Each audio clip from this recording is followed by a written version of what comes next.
You're listening to Investigation Insiders by Integris Intelligence.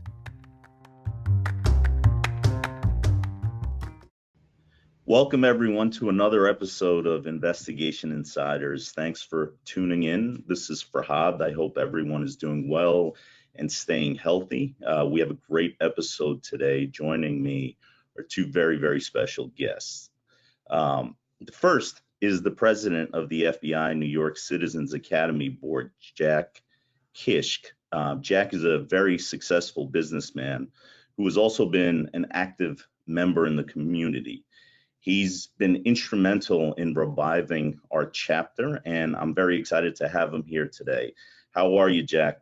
Thanks for joining us. Thank you for having me on the program today. It's an honor to be here today with you and the Assistant Director in charge of the FBI New York Field Office, Michael Driscoll.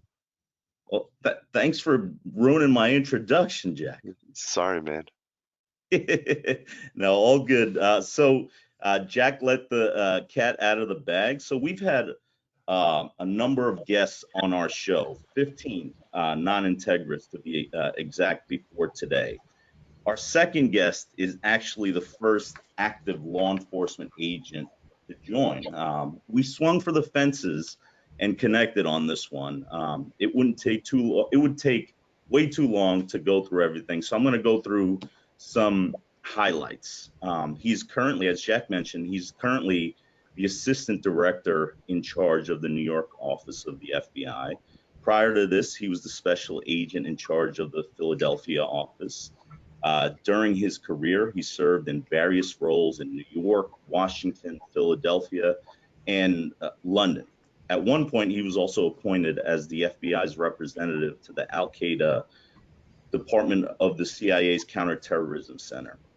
He has a storied career, obviously. That's how he gets to the role that he's in, including being involved with the team that investigated the Al Qaeda conspirators, including those responsible for the 98 bombings of the U.S. embassies in Kenya and Tanzania, and the September 11th attacks.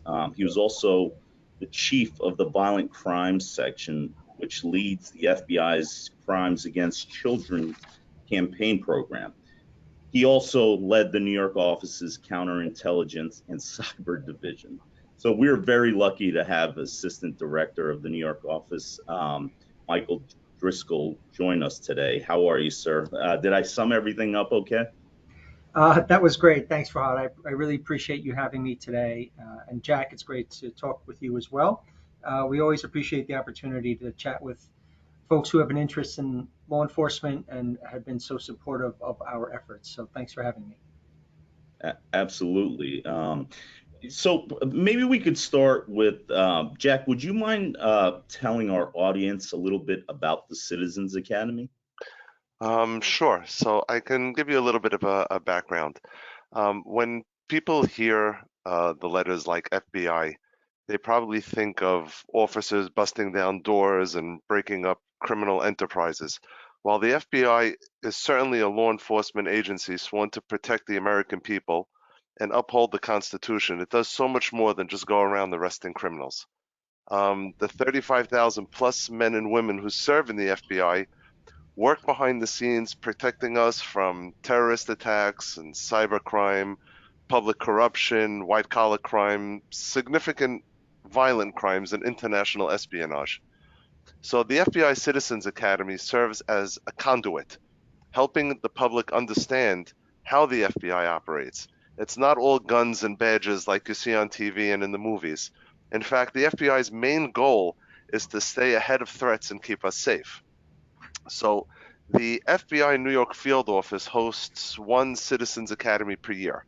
It's an 8-week, once-a-week program that gives an inside look at the FBI. It's designed to promote a more informed and safer communities by educating religious, business, civic, and community leaders. The sessions run for about 2 to 3 hours, and at the end, there's a graduation. As volunteer ambassadors for the FBI, the Alumni Association educates communities about federal law enforcement issues, priorities, and goals, and serves to foster a greater understanding of the role and alignment with the mission and resources of the FBI. Our chapters and members do this by, like the FBI arranges speakers that speak about some very exciting topics, like how they handle counterterrorism, hostage negotiation, drugs, gang and violent crime overviews, healthcare fraud, securities fraud, identity theft, and the list just goes on. That's great.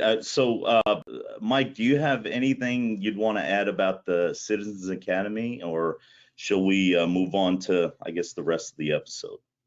All I would add, Forhad, is I think Jack kind of undersells a little bit of what he and his team have accomplished.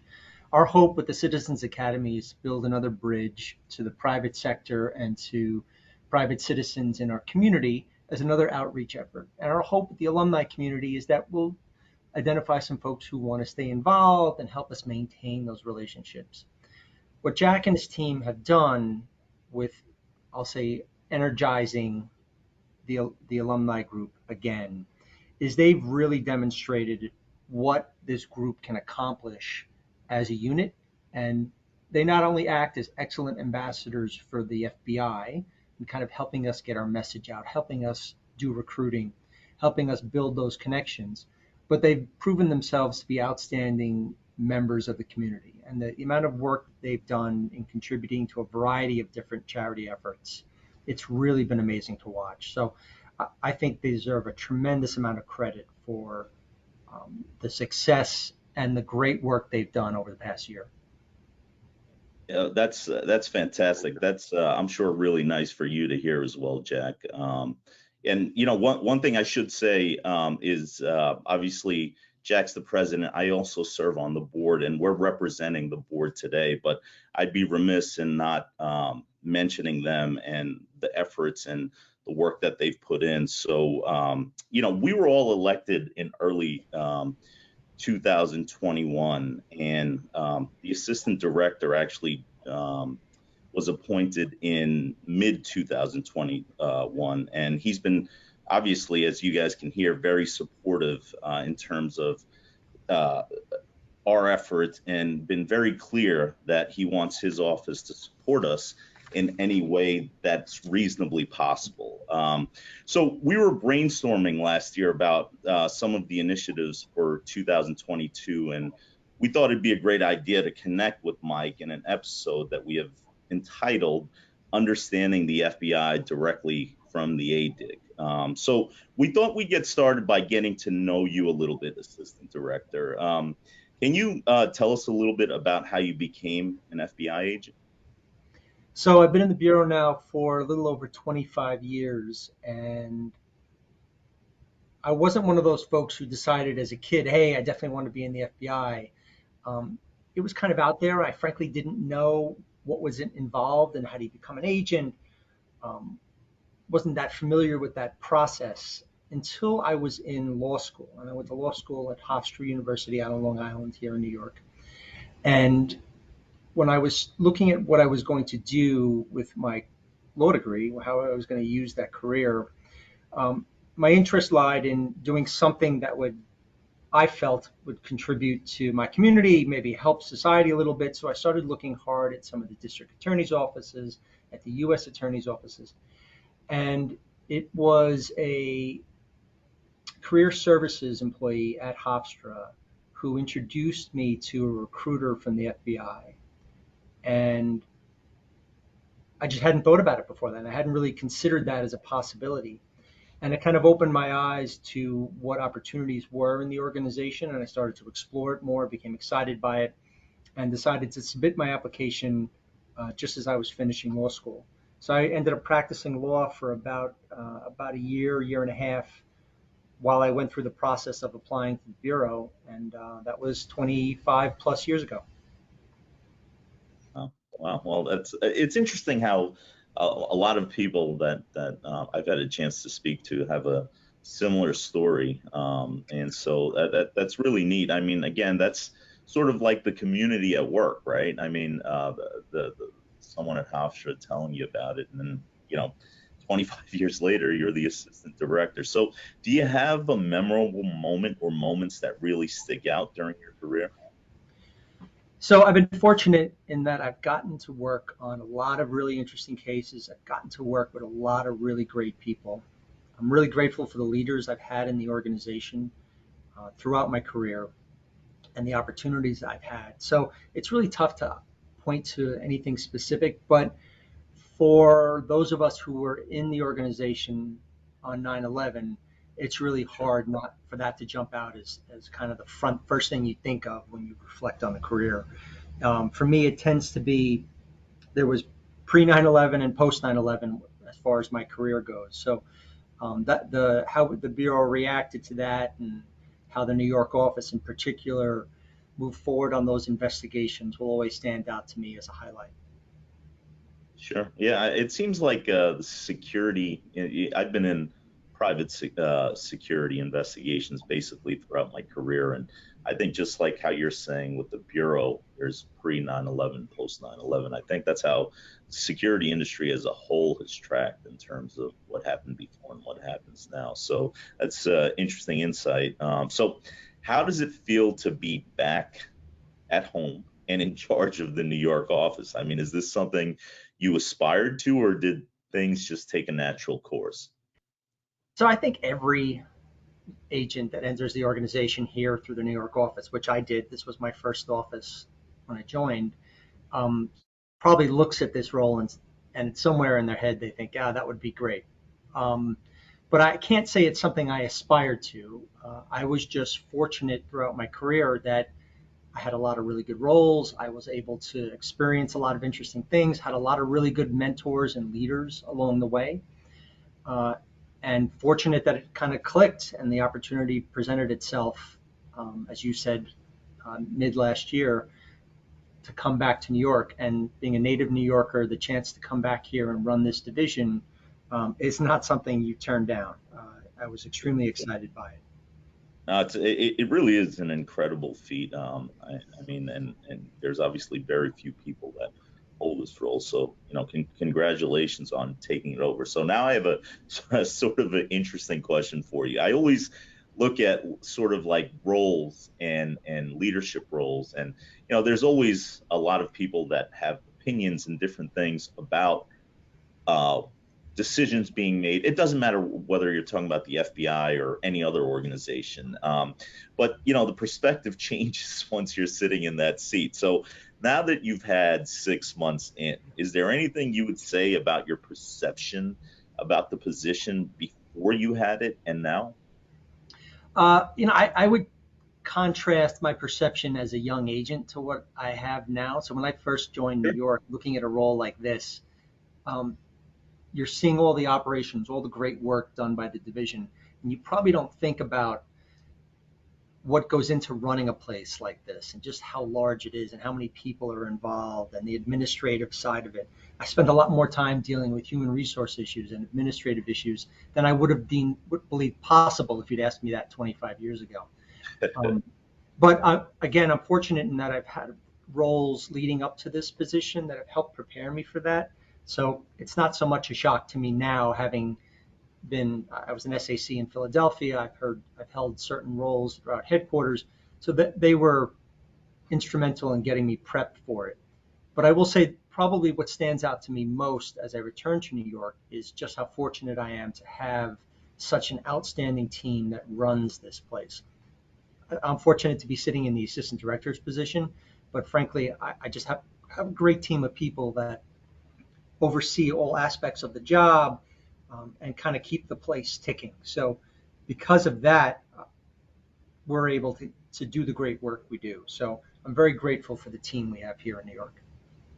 I'm sure that they'd all be very happy to hear that. I'm sure you say this all the time to them and separate of it, but it's always nice to hear, and I'm sure they'd appreciate that. So, um, the role has had sort of various tenures, right? I think your predecessor was there for quite a while, and some of the folks that held the seat, it varied in the past. So, what are some of the things you'd like to accomplish during your tenure here? So, I was fortunate in that I'm coming into a position that really had a very strong leader before me. Bill Sweeney had done an outstanding job here in New York.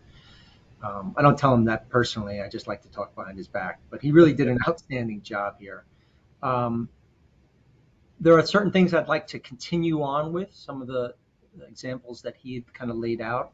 One of them is pushing the diversity, the growth and diversity of this office and the Bureau in general. And it has to be a focus for us moving forward. So we want to continue to push resources in that. And that's really diversity in all of our positions, getting folks to think differently when we're out recruiting people, to really lean into how do we get an organization that best represents the communities we serve.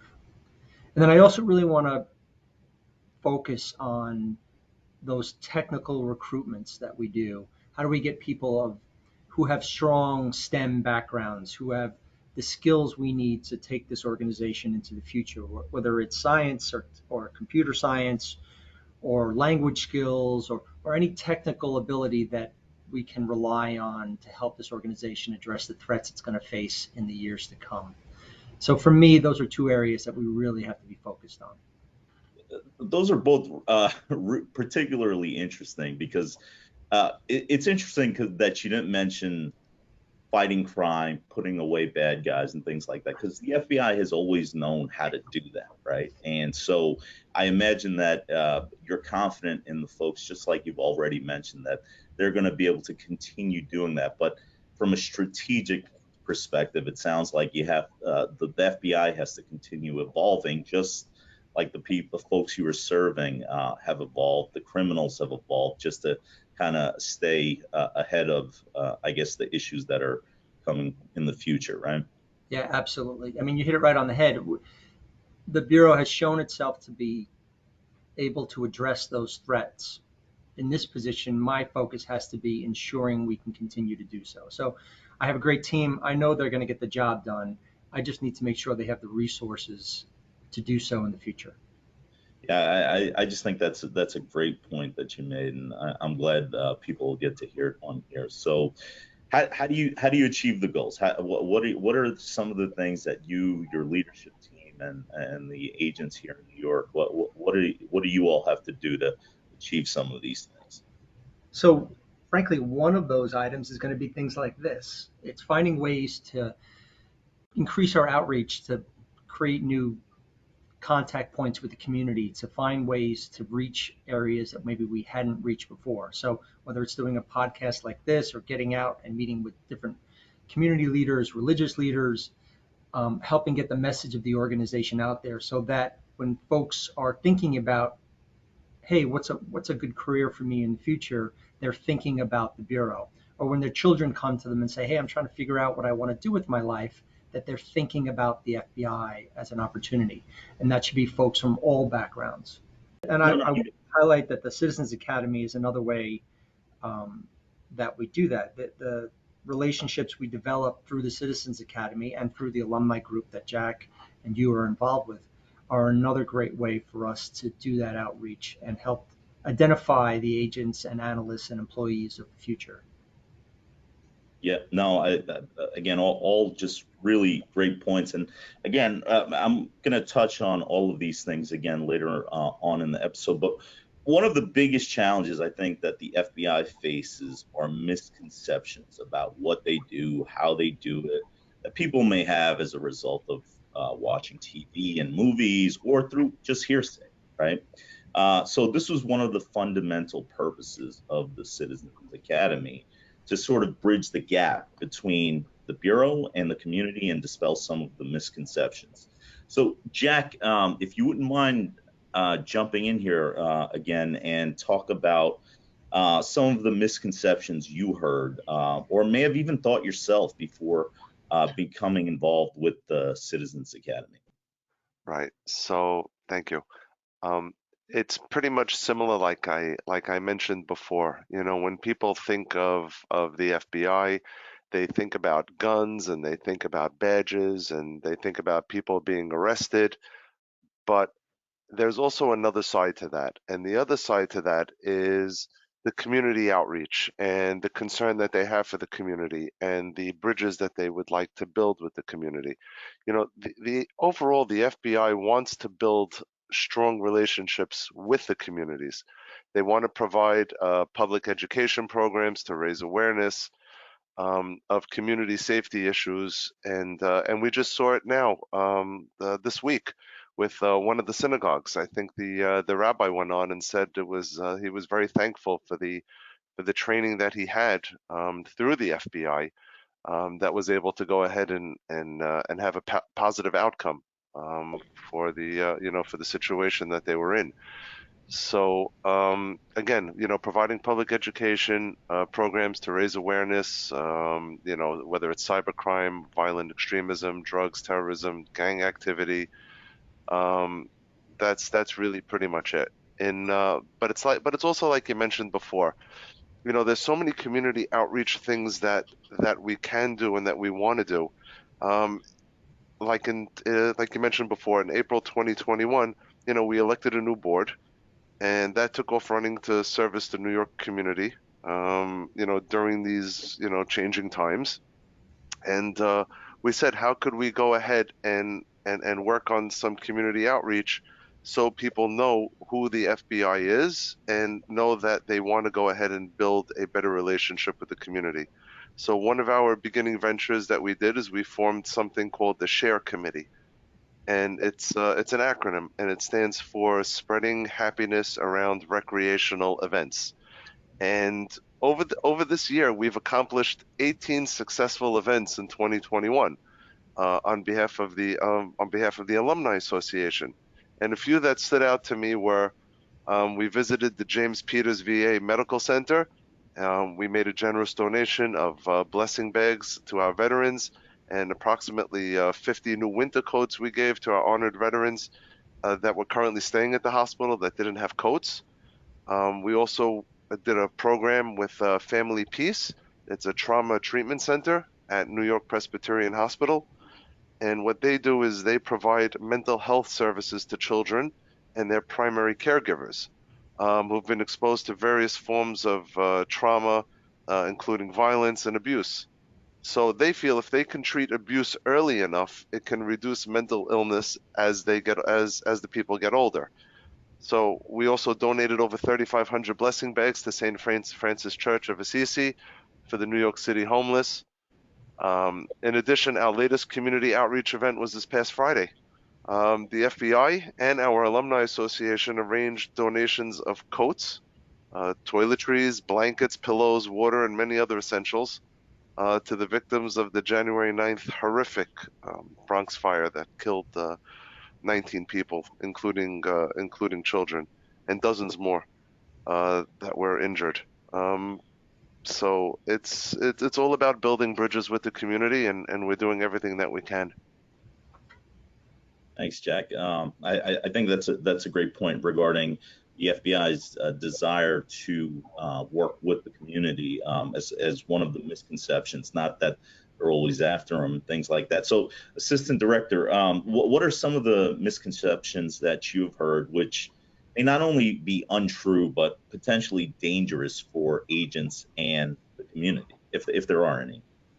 So some of the areas we struggle with when it comes to messaging are that belief that every victim who contacts us is going to be subject to intense investigation, that somehow they are going to become our subject when they reach out to the organization. That's particularly true when we talk about things like cybercrime, that folks are hesitant to pick up the phone and make that call because they fear that the Bureau is going to come in and take their computers and start drilling into their personal lives.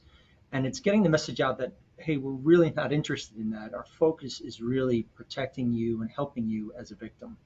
And then Jack touched on something a moment ago that I would also say that also applies to, we want to be able to partner with and work with law enforcement at all levels. So you always think of that scene from the movie Die Hard when the FBI shows up and immediately seizes control of the investigation of the terrorist attack, kind of pushing local law enforcement to the side.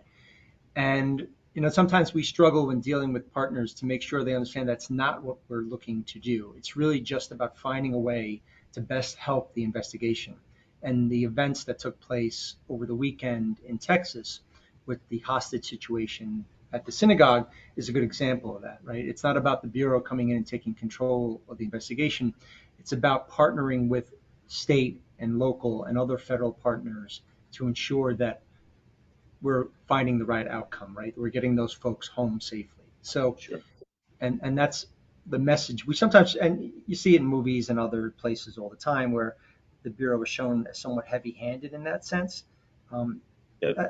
that's a misconception we try to combat whenever possible. Sure, sure. So you mentioned the pandemic. Obviously, as you know, there's been a lot of anti-law enforcement sentiment throughout the country. Do you have any comments about this? It's obviously concerning to us. You've seen a rise over the last year to 2 years in anti-law enforcement mindsets, as well as anti-government in general. Um, and it's a concern to us because it impacts our ability to get out and work with the community. It makes folks hesitant to pick up the phone and make a call to law enforcement. I think it's only a small part of our population that feels that way, but it's something that's been highlighted over the last 2 years. Unfortunately, we've seen an increase in violent crime associated with anti-government sentiments. We've had to increase the number of personnel and resources we've directed to investigating anti-government activity. Everything from the January 6th event, the assault on the Capitol, to local events where we've seen activity of individuals targeting law enforcement and targeting government. And that's coming from all sides of the political spectrum, from the far left to the far right. It's very much a concern for us, and it's definitely something we're focused on, and unfortunately we'll be focused on in the year to come. Sure. And I think you've alluded to it already throughout this episode, but just to kind of close the loop on it, how do you think we can bridge the gap? How do you think we could, again, continue to eliminate the sentiment and move in the right direction?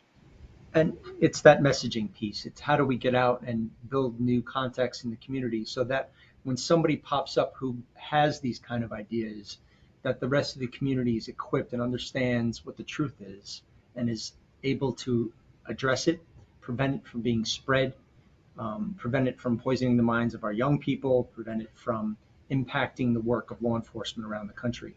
And it's the efforts of community outreach folks like the Citizens Academy, the Citizens Academy Alumni Board, and a lot of the other community outreach projects that we run here in the New York office that we find are most effective against combating that.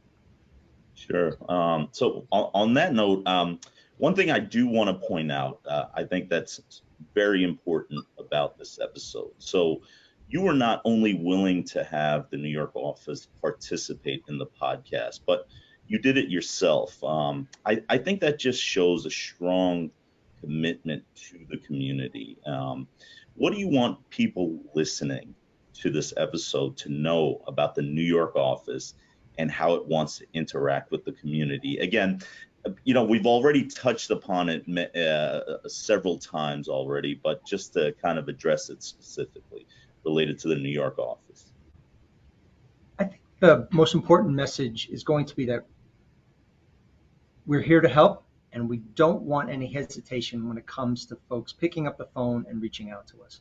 So if you haven't developed that contact, if you haven't developed that relationship with the FBI already, and you're running a company, you're running a business, or you're just a private citizen, then take the time to learn a little bit more, or even reach out. If you're running an organization, you'd like to have the Bureau come speak or present on a specific topic that you think is relevant to the work you do, we're happy to do so. We have a lot of folks who are skilled in discussing things like hate crime and fraud and crimes against children and a whole variety of topics that we'd be happy to come and present on. So I encourage you to reach out to our community outreach team and help us build those bridges. We're committed to the communities we serve, and it's really important to us that they're also committed to opening the door and letting us in, so that it's not just about the investigation, it's about how do we best serve the community. Yeah, I think that's such an important message that it takes a lot to do the work that the FBI does, and it takes a lot of people, and it takes people that aren't just wearing badges, right? And again, you've sort of answered my next question about, what can people do to help support the mission of the FBI? Anything else you'd want to add besides what you already said? Well, you heard Jack mention our Teen Academy, which is an outstanding opportunity for folks to make those contacts with the organization, particularly young folks who might be interested in a career in law enforcement. We also have our Explorers Group, which is named after Special Agent Lenny Hatton, who died on 9/11. It's another group that involves young people who are interested in law enforcement, and they go through a very rigorous training program that lasts over a year that allows them to get exposed to a variety of the things we do here in the organization. So we're really proud of the work our Explorers program does, and I encourage folks to get involved. If you've got young people in the family who might be interested in that kind of thing, please reach out. Yep, all great points. So uh, that leads into the next question. So I know the FBI is always looking for new recruits. It'd be helpful to understand, I think, for our audience, the different types of positions available. I think many people just think about the special agent position. How would someone, I guess, find out more information about the different jobs, and where would they apply? So there's a handy website for that. FBIjobs.gov has a lot of great information about the variety of positions available in the organization. And as you touched on, Forhad, it's really a wide spectrum of opportunities. We're talking about the agent position, which most of your listeners will be familiar with from TV and movies. Uh, Yep. we have analysts, we have medical personnel, we have pilots, we have attorneys, we have a very, very wide selection of opportunities. So if you think you're interested in law enforcement, but maybe the investigator role wouldn't be for you, there are a lot of other ways you can serve your community through the FBI. So I'd encourage folks to go online and take a look at that. We also have, we touched on the Teen Academy and Explorers program, but there are other internships available with the FBI that are also mentioned on FBIjobs.gov. So if you're a college student and you're thinking about what's going to come next for you, I would encourage you to take a look at that. It's a great chance to experience the FBI as an employee, and it opens up the opportunities for post college employment as well. So No, again, you're hearing this direct from the assistant director, and I'd encourage anyone listening to obviously, if it makes sense for them. Obviously, the assistant director has presented a good amount of information, but share. I mean, that's the one thing about, again, the Citizens Academy, everything the assistant director and Jack have talked about already, is this has to be exponential. Just like some negative things go viral and spread very quickly. Perhaps just through efforts like this, we can also make these sort of good things go viral and spread the news and help the bureau and their efforts in terms of what they're doing every day. So please do share.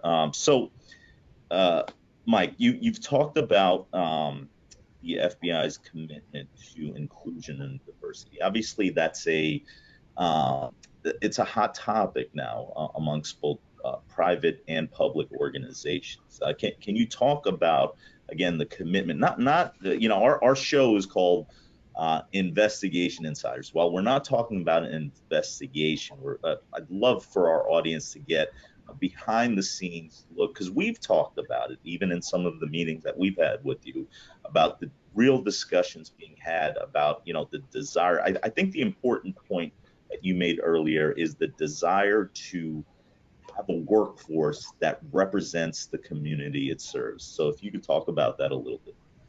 So I think that's exactly right. Our goal is to represent as best as possible. And I would argue that it relates directly to our abilities to serve as investigators, because I can't get out in the community and I can't interact with folks I don't understand.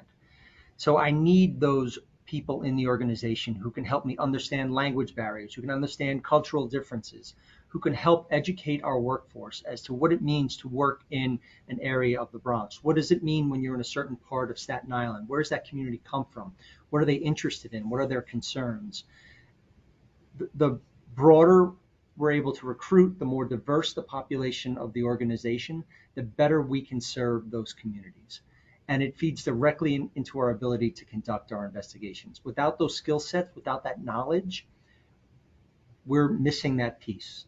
And it makes a huge difference in what we do. Everything from our ability to work computer threats by having the folks who have the right technical skills, to having the folks with the right language skills, to folks who can travel overseas and know what it means to work in the Middle East, to work in Europe, to work in the Far East.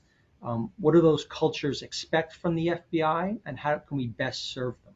So I think it directly relates to our mission as an investigative organization and our ability to gather intelligence. So the more diverse workforce we have means the better job we can do. And it has to be a priority for us going forward. It has to be a focus of all of our recruitment efforts.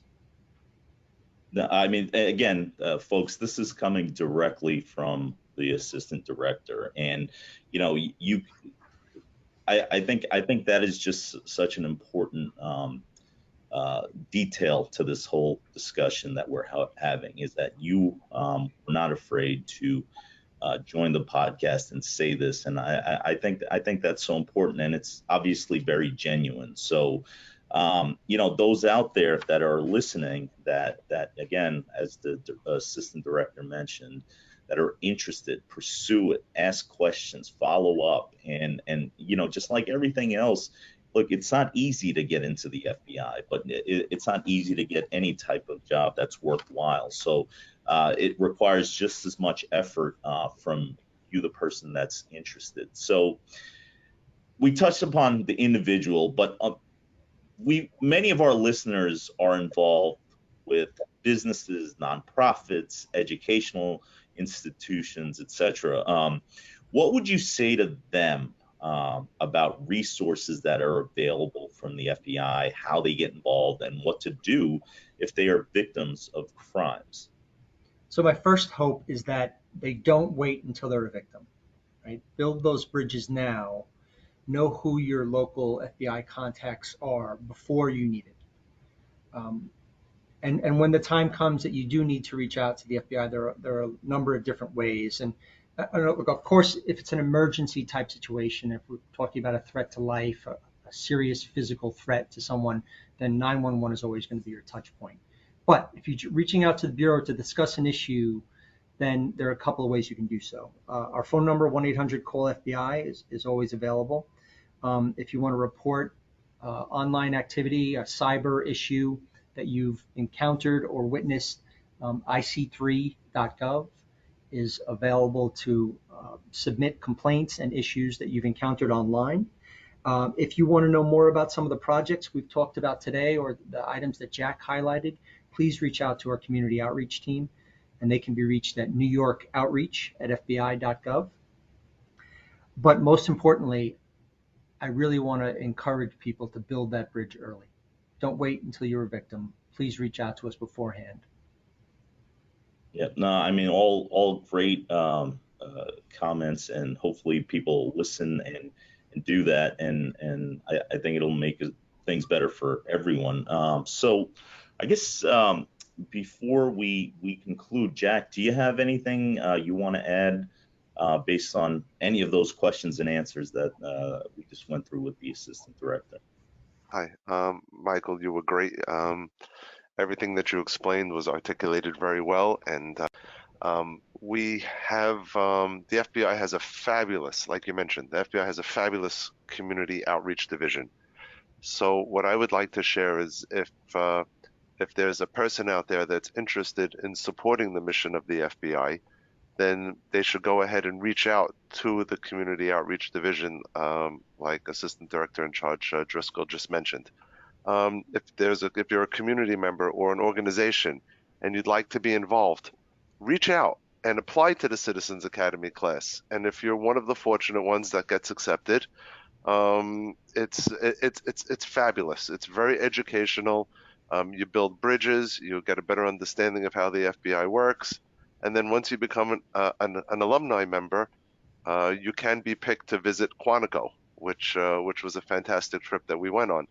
We spent 3 days there, and we got to join in classes with the real instructors, and we learned all about the famous Hogan's Alley, and it was just such an enjoyable experience for us that really opened our eyes and showed us how the inner workings of the FBI worked.